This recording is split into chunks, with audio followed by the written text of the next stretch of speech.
You ever find yourself in a moment where everything slows down? Like life hands you a decision wrapped in a quiet kind of magic and you just know it's about to change something? That was me. 11:37 p.m. on New Year's Eve, sitting in a half-lit karaoke bar that smelled like cheap beer, nostalgia, and floor cleaner. And next to me was Tyler. We weren't supposed to be alone. It had started out as a group thing. Me, Tyler, and 4 other friends from college. We'd all been planning this night for weeks. Nothing too fancy, just an excuse to hang out before everyone scattered again for grad school, jobs, life. Karaoke was kind of our thing. It gave us permission to act stupid for 3 minutes at a time and cheer each other on like we were American Idol contestants instead of a bunch of 20-somethings with no vocal range and too many opinions about song choices. But then, one by one, the others started dipping out. Lindsay left early to meet her boyfriend at some rooftop party. Jake bailed because he wasn't feeling well. Reed couldn't handle his fireball shots. Donnie and Rob left together after a long, loaded stare across the table that pretty much guaranteed they weren't going to anyone's midnight countdown but their own. That just left me and Tyler. He was scrolling through the karaoke touchscreen with one elbow on the table, hair falling into his eyes in that annoying way that made me want to brush it back for him, except, I didn't. He had this relaxed, almost careless charm, the kind of guy who made you forget you were sitting under flickering bar lights and listening to off-key renditions of Total Eclipse of the Heart. Tyler had been my friend for 3 years, close enough to know my favorite pizza toppings, not close enough to know I'd been thinking about him differently lately. "Okay," he said, turning to me with a grin. "If you could only sing one more karaoke song for the rest of your life, what would it be?" I raised an eyebrow. "Are you dying?" "Don't dodge the question." I took a sip of my beer, which had long gone flat. "Something dramatic, like Celine Dion level drama." Tyler laughed. "I knew you'd say that. You live for the chaos notes."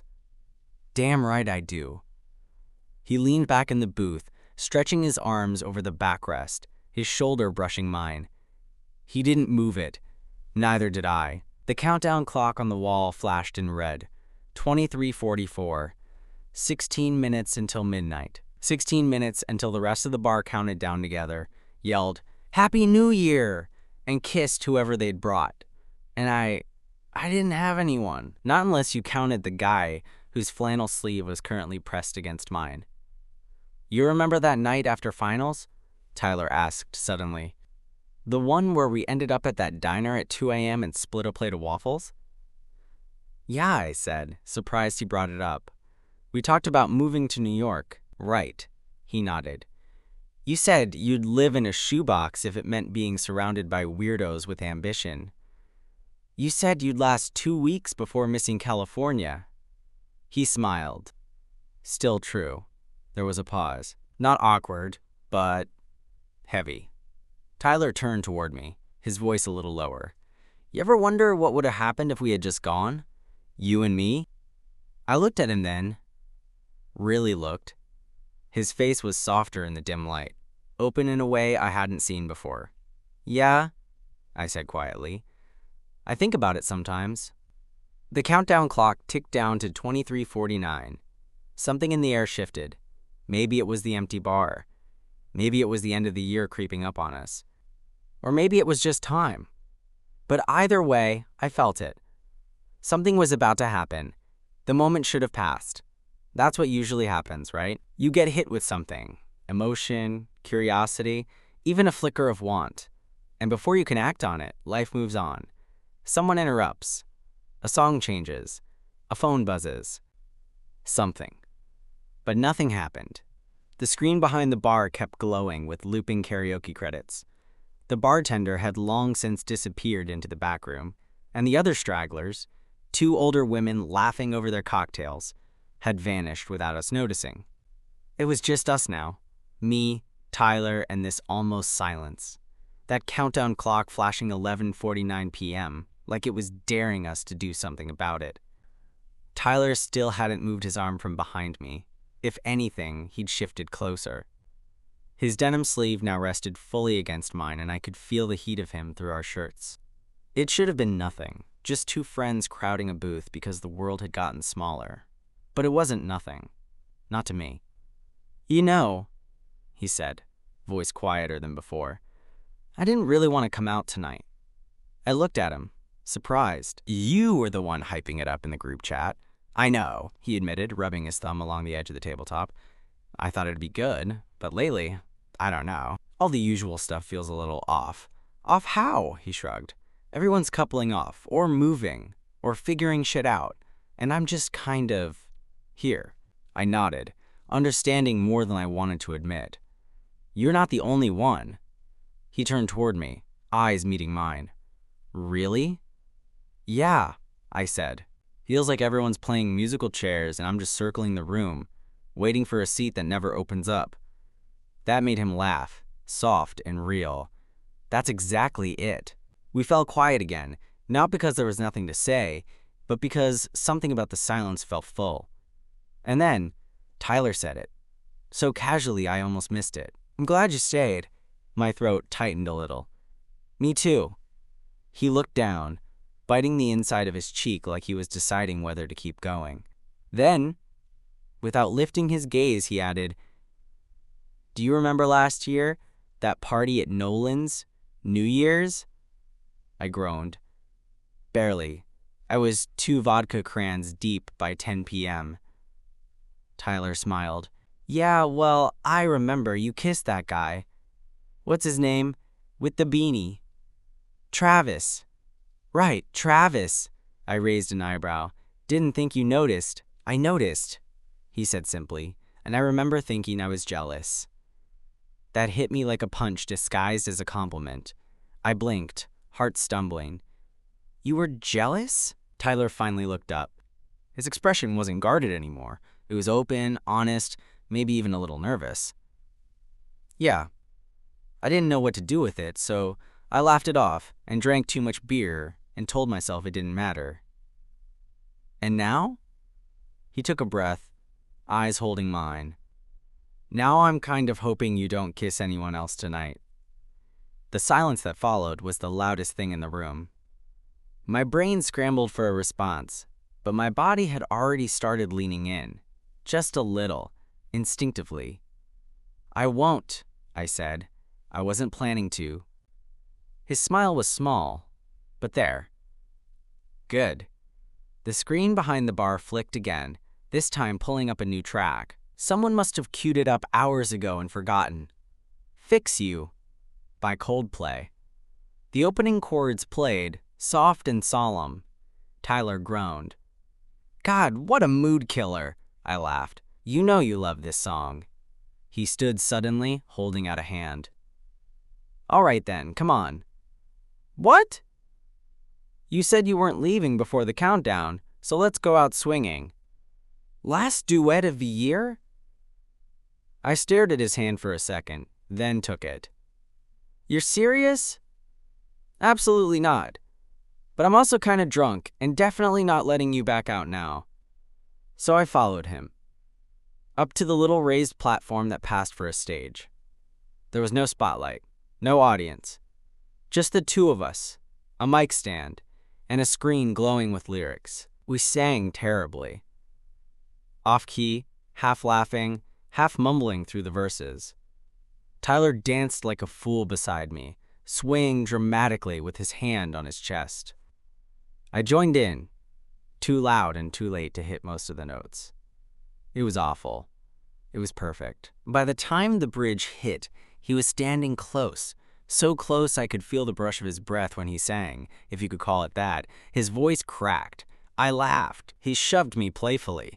The countdown clock read 11:57 p.m. We handed the mic back to the bartender, who'd reappeared just in time to witness our disaster, and stumbled back to our booth. A fresh drink had magically appeared. On the house, maybe, or maybe some New Year's tradition we didn't know about. We split it anyway. 3 minutes, Tyler said, looking up at the clock. My heart was pounding in a rhythm I hadn't felt in a long time. Nervous, hopeful, way too exposed. He looked over at me. "Can I ask you something?" "Shoot." if you were going to kiss someone tonight, would you want it to mean something? I looked at him, really looked. His lips slightly parted, his eyes flicking down to mine, then back up. Yeah, I said. I'd want it to mean something. The screen above the bar began flashing. 60 seconds to midnight. Tyler leaned in, and I swear, time started to bend around us. The room grew quiet, like the world was holding its breath. I didn't know what was going to happen, but I knew I wanted it. 0 hours, 0 minutes, and 45 seconds. Tyler was close enough now that I could see the freckles near his eyes, the tiny mole on the side of his jaw, the flicker of nervousness in his throat as he swallowed. 45 seconds to midnight. The room had faded into a soft blur, just the faint clink of glasses being stacked somewhere behind the bar, the low hum of Coldplay still trailing through the speaker. Everything else had gone quiet. Our friends, our past, the questions we'd never asked each other. None of it mattered right now. I could feel the moment stretching thin between us. "Can I kiss you?" he asked softly. That should have felt dramatic. It didn't. It felt like a relief. I nodded. A voice caught in my throat. "Yeah, please." He leaned in. And it wasn't some big fireworks moment. It was simple, warm, real. His lips were soft, tentative at first, like he wasn't sure this was allowed. Like maybe I'd pull away and laugh it off or make a joke. But I didn't. I kissed him back, grounding myself in the feeling of his hand sliding behind my neck, pulling me a little closer. There was something about it, about kissing someone you'd known for years, someone whose laugh you could recognize in a crowded room, whose shoulder you'd cried on once after a breakup. Tyler wasn't new. He wasn't some fleeting party crush. He was him. And now I was kissing him at midnight. Somewhere in the background, the countdown reached 0. I heard the bar's speakers burst into cheers and fireworks sounds, the sound of a crowd shouting, "Happy New Year!" in some pre-recorded clip from a decade ago. No real crowd joined in. No champagne corks popped. No confetti fell. But Tyler's hand was still on me. He pulled back slowly, resting his forehead against mine. "Happy New Year," he whispered, barely audible. I smiled. "Happy New Year," and I swear he smiled back in a way I hadn't seen before, like something shifted inside him. Something clicked. We sat there for a while after that, not saying much. Just the buzz of the moment wrapping around us like a warm coat. I didn't know what this meant, or where it would go, but I wasn't worried about it. I was here, with him, in this tiny booth surrounded by bad lighting and sticky floors, and it was enough. Eventually, the bartender re-emerged, holding a bottle of sparkling cider and a knowing grin. "Midnight survivors," he said, placing 2 plastic cups in front of us. "On the house! You earned it," Tyler chuckled, grabbing the bottle. "We seriously the last ones here?" The bartender nodded. "Everyone bailed before 11:30. You 2 held out the longest." He walked off before either of us could answer. Tyler poured the cider, handing me a cup. We clinked plastic. "To being the leftovers," he said. "To the last song of the night," I replied. "To singing off-key and not giving a shit," he added. We both laughed. He took a sip, set the cup down, and leaned back against the booth. "So, what now?" "What do you mean?" "I mean, was that a one-time thing? Or are we talking something else?" I didn't answer right away. I looked at him, his face open, a little anxious, like he was trying hard not to mess this up. I thought about all the moments we'd had leading up to this. Every near miss. Every time I'd wondered if he felt it too. "I don't know yet," I admitted, "but I don't want it to be a one-time thing." His shoulders relaxed. Me neither. Tyler reached across the table, taking my hand. Not in some overly romantic way. Just like it was the most normal thing in the world. And maybe it was. We stayed like that a while longer, drinking cheap cider and laughing about how terrible our duet was. Eventually, we paid and walked out into the cold night, breath visible in the air. The streets were mostly empty, the kind of quiet that only exists after the city's already celebrated and gone to bed. He pulled his beanie down over his ears, and we started walking. "You want to crash at my place?" he asked. It wasn't loaded. It wasn't implied. It just felt right. I nodded. "Yeah, I'd like that." He bumped my shoulder with his. "Cool." And we walked. Together. Two guys who just happened to be the last ones left at the karaoke bar when the countdown started. And maybe, just maybe, that was exactly how it was supposed to be. The cold slapped us in the face the second we stepped outside. January air in the city always felt sharper, like the streets had spent the whole year collecting quiet bitterness and were finally letting it out in one icy exhale. I shoved my hands into my jacket pockets. Tyler did the same. We didn't say much at first. It wasn't that we didn't have anything to say. It was more like everything we could say suddenly felt like it mattered more. Every word had weight now, so we just walked. The streets were mostly empty, the glow of the streetlights bouncing off patches of leftover snow and glistening puddles. It felt like the city had handed the night back to us, like it was saying, "Here, you made it through." Tyler glanced over at me as we passed a shuttered donut shop, his breath fogging up the air between us. "You cold?" I shook my head, even though I was. He smiled. "Liar."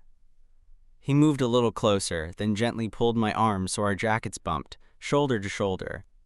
That small shift of contact sent this slow warmth spreading through me, thawing parts of me I hadn't realized were still frozen. We hit the block where his apartment was, the old brick building with the squeaky front gate and the chipped green door. I'd been here 100 times before. Study sessions. Game nights.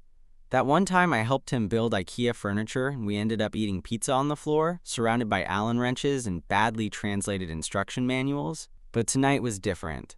As we reached his steps, he slowed, turning toward me. "So you want to come in?" I didn't hesitate. "Yeah." He pushed the gate open, the metal creaking softly, and we climbed the steps in sync, side by side. He fumbled for his keys with half-frozen fingers, and I caught myself watching the way his breath curled in the air, the way his jaw tightened when he was focused. The door swung open and warmth hit us immediately. Dry heater air, the smell of his laundry detergent, and something faintly citrus, probably from the candle he always forgot to blow out. Tyler shut the door behind us and locked it. Neither of us moved. I slipped off my jacket, hanging it on the hook by instinct, like I always did. He followed, toeing off his boots, then standing there like he didn't quite know what to do next. We were both still riding the high from the bar, but here, in the soft quiet of his apartment, it felt different, more real, more vulnerable. "You want something to drink?" he asked. "Water's good." He nodded, padding barefoot into the kitchen. I sat on the edge of his couch, glancing at the shelf of books and the tiny plant that was somehow still alive after months of neglect. Tyler returned with 2 glasses and handed me one. "Thanks," I said. He sat beside me, close. Not touching, but close. A moment passed, then another. Finally, he spoke. "So, this is weird, right?" I laughed under my breath. "Yeah, a little. But not bad weird," he added quickly. "No, not bad." He nodded, setting his glass on the coffee table. Then he turned to face me. "I've thought about this," he said quietly. "Us." I looked at him, surprised. "You have?" Tyler exhaled. "Yeah, for a while now. I just never. I didn't know if you'd be okay with it. I didn't know if I was okay with it." I took that in. "I wasn't sure either," I admitted. "I thought I was imagining things. The way you'd look at me sometimes, or the way you'd, like that time we stayed up talking until 4 a.m. and you just didn't want to say goodnight." He smiled, a little embarrassed. "I remember that. So I guess we were both doing that thing," I said, waiting for a sign. He nodded. "And it took a karaoke bar and a countdown clock to finally get us here." A quiet settled over us again. Not uncomfortable, just real. He leaned in, slower this time, more certain. And when our lips met again, it was like pressing play on a song we both knew by heart but had been too scared to sing. this kiss was deeper, less hesitant. His hand slid behind my neck again, and mine found the edge of his shirt, our fingers brushing warm skin. The air between us grew thicker, but there was no rush. Just this slow, unfolding rhythm. When we finally pulled apart, he didn't let go. "Stay over?" he asked. "I want to," I said without hesitation. He stood and offered his hand, and I took it. We didn't say much after that. We didn't need to. The city outside was quiet, and the year had only just begun. Waking up next to Tyler felt both surreal and oddly natural, like the universe had made a mistake for a long time and was just now correcting it. The morning light poured in through the slats of his old blinds, casting long strips across his bedroom floor. I blinked against the brightness, eyes adjusting slowly. It took me a second to remember where I was, and then I turned my head and saw him, still asleep, one arm flung over his face, the other curled loosely across his chest. He looked peaceful, more peaceful than I'd ever seen him at work, or at parties, or even during our all-night talks where we both tried to out-confess each other into vulnerability. He looked soft here, real. I wanted to reach out, touch his arm, trace the outline of the freckles I knew ran from his elbow up to his shoulder. But I didn't, not yet. I just watched him, quietly, letting the moment exist without needing to name it. Eventually, he stirred. Eyes still closed, he groaned and stretched, fingers brushing the sheets until they landed against my wrist. "You stayed," he murmured, voice thick with sleep. "I said I would."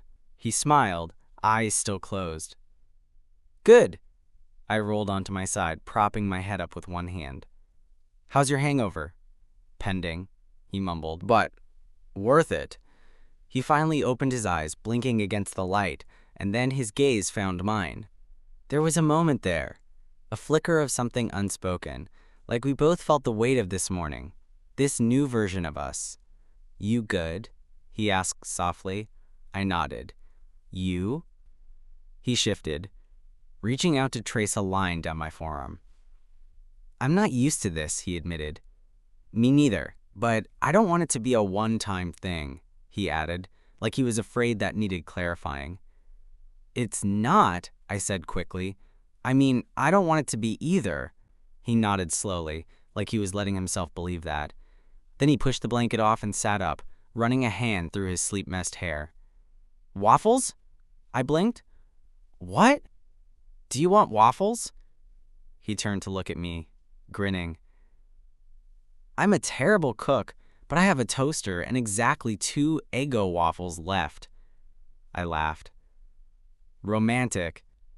Only the best for you, my guy." The banter came easy, but underneath it was this quiet hum of something new, something careful and real. We were navigating this, not sure of the rules, but both clearly wanting to try. I pulled on my shirt from the night before and followed him out into the small, warm kitchen. The space smelled like coffee and slightly burnt bread, and his cat, Nova, twirled around my legs like we'd known each other forever. As the waffles browned unevenly in the toaster, Tyler leaned against the counter, watching me. "You know," he said, "if I had known kissing you would feel like that, I might have done it months ago." I smirked. "Same. I was convinced you'd freak out if I tried." He looked down, chuckling. "Yeah, I might have, back then. But I'm not scared now." That meant something. I knew it did. After breakfast, we sat at his tiny kitchen table, knees brushing, talking about nothing and everything. How weird it was to be back at work next week. Whether his Spotify Wrapped had outed him as a Swiftie, it had, and whether or not we were going to tell our friends. "Lindsay's gonna lose her mind," I said. "Oh, she knew," Tyler said confidently. "She's been making jokes for months." I shook my head. I hate how intuitive she is. We sat there for a while, sipping bad coffee and picking at syrup-soaked waffles, and the silence between us felt easy now. Comfortable. Safe. Eventually, I had to leave. Real life was waiting. But something had shifted in me. It wasn't just the fact that I'd kissed Tyler, or that we'd crossed some invisible line. It was that I didn't feel nervous about what came next. I felt steady. Before I walked out the door, he kissed me again. This time, it was slower, more sure. "Text me when you get home," he asked. "Yeah," I said. "And maybe come over this weekend?" He nodded. "It's a date." And it was. I didn't stop thinking about that night for days. Everything else went back to normal on the surface. Morning alarms, lukewarm office coffee, the slow gray sludge of early January. But under it all, something buzzed quietly. A low, constant warmth that settled behind my ribs every time I thought about Tyler, which was often. I found myself checking my phone more than usual, rereading our texts, smiling like an idiot when he sent me a meme, or one of his blurry cat photos with captions like, "Nova's reaction to me telling her I'm dating a hot boy now." He said it so casually, dating, like the word wasn't loaded, like it didn't terrify me and thrill me at the same time. Because that's what we were doing now, wasn't it? We hadn't had the talk, but we were seeing each other, calling each other, planning weekends. There was a rhythm forming that felt safe, like a song we already knew the lyrics to. The next time we hung out, it was at my place. I'd accidentally bought too many snacks, and he brought over a 6-pack and 2 new board games he found at a thrift shop. We didn't touch them. Instead, we sat on the couch with our legs tangled under a blanket, rewatching movies we both already knew by heart, quoting half the dialogue and making fun of the bad acting.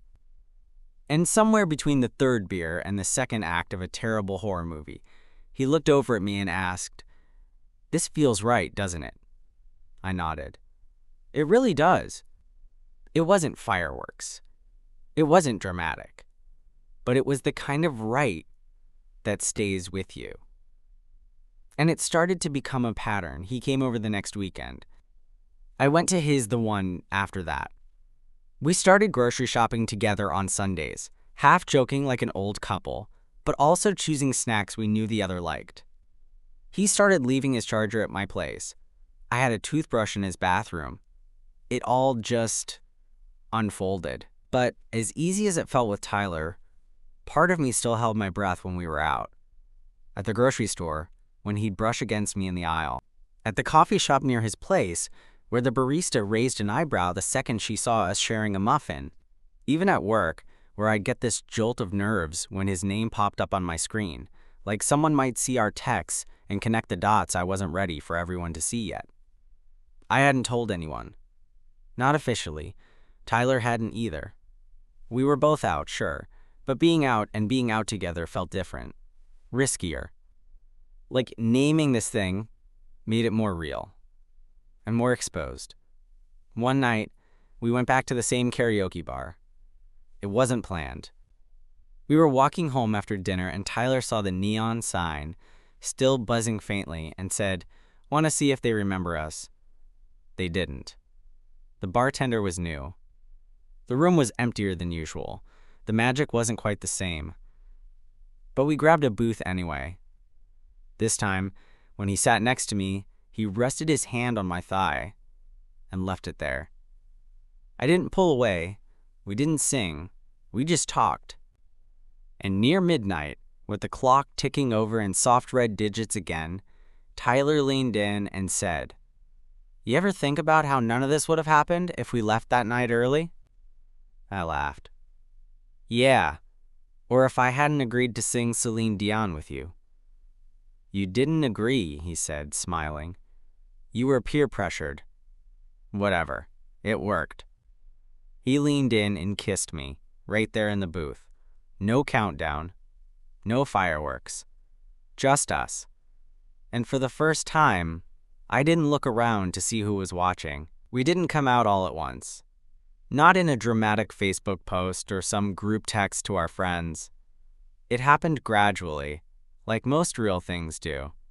A quiet shift, a slow unwrapping. It started with Lindsay. She was the first person I told. Not because I planned it that way, but because she asked. We were walking out of work one evening, just the two of us, when she said, "So, are you and Tyler a thing now, or am I just reading too much into the way you two look at each other in meetings?" I froze. She smirked. "Relax. I'm not judging. I'm rooting. I exhaled, the tension slipping out of my shoulders. Yeah, I said. We're a thing. She nodded like she'd known all along. Good. About time. From there, it got easier. Not overnight, not without nerves, but easier.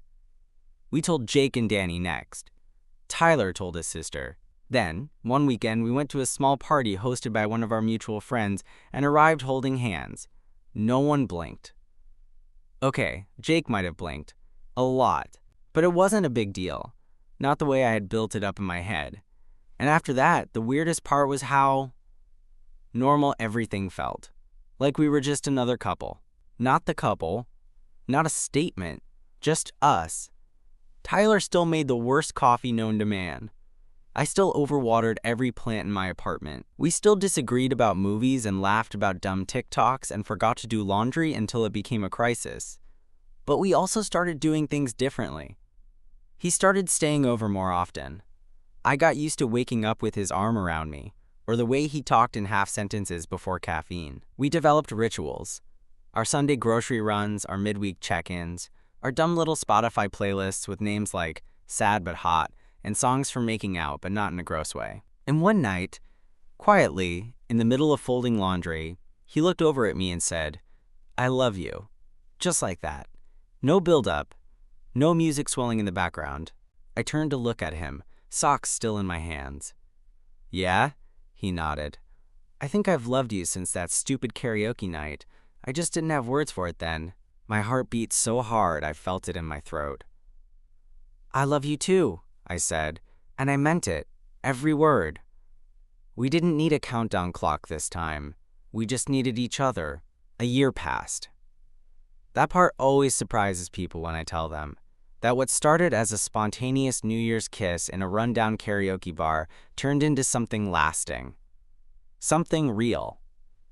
Tyler and I didn't move fast. We didn't rush into some picture-perfect Instagram version of a relationship. We didn't move in together after 3 months, or start saying we in every conversation. But we grew.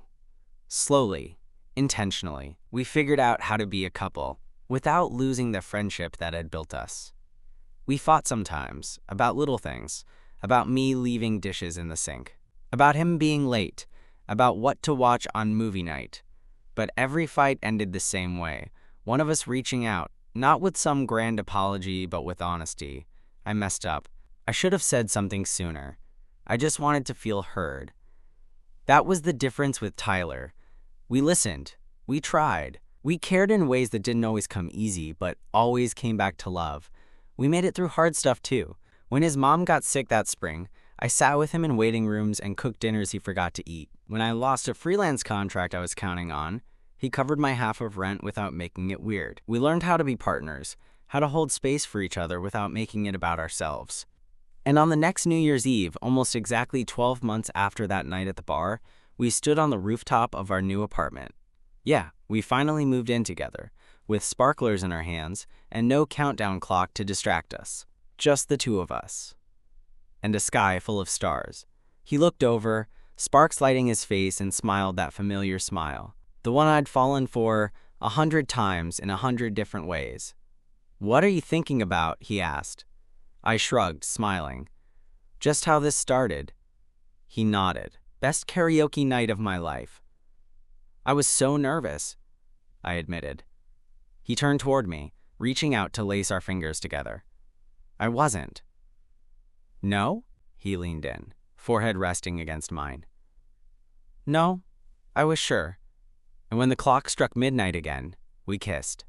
Not because we had to, not because it was tradition, but because this time, we were exactly where we wanted to be. Together.